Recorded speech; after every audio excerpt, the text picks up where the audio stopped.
ఇక BRS working president KTR కు Congress MP Chamala Kiran Kumar Reddy counter ఇచ్చారు. ఫార్ములా ఈ కార్ రేస్ లో నోటీసులు ఇవ్వడంతో కేటీఆర్ ఫ్రస్ట్రేషన్ లో ఉన్నారని విమర్శించారు.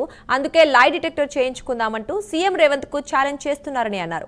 అయితే గత ప్రభుత్వంలో డ్రగ్స్ కేసులో తాము ఛాలెంజ్ చేసినప్పుడు ఎందుకు డ్రగ్ టెస్ట్ చేయించుకోలేదని ప్రశ్నించారు. ఫార్ములా ఈ కార్ రేస్ వ్యవహారంలో అనుమతులు లేకుండా నిధులు తరలిస్తే విచారణ ఎందుకు చేయకూడదని ఎంపీ చామల అన్నారు.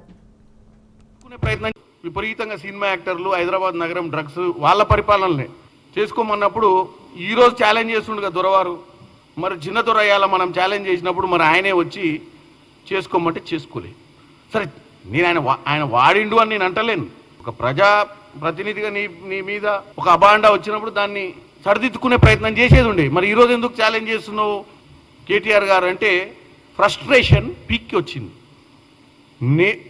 ఇక్కడ సబ్జెక్ట్ ఏంది, నువ్వు క్యాబినెట్ ఆమోదం లేకుండా ఒక మున్సిపల్ శాఖ మంత్రిగా నువ్వు ఇంత డబ్బు నువ్వు అకౌంట్లకు ట్రాన్స్ఫర్ చేసినావు అనేది సబ్జెక్ట్. అవును నువ్వు తెచ్చుకో, ఇప్పుడు నువ్వు ముఖ్యమంత్రి అయినావు కానీ నేను ట్రాన్స్ఫర్ చేసింది వాస్తవమే, నువ్వు తెచ్చుకోవచ్చు కదా అంటుండు.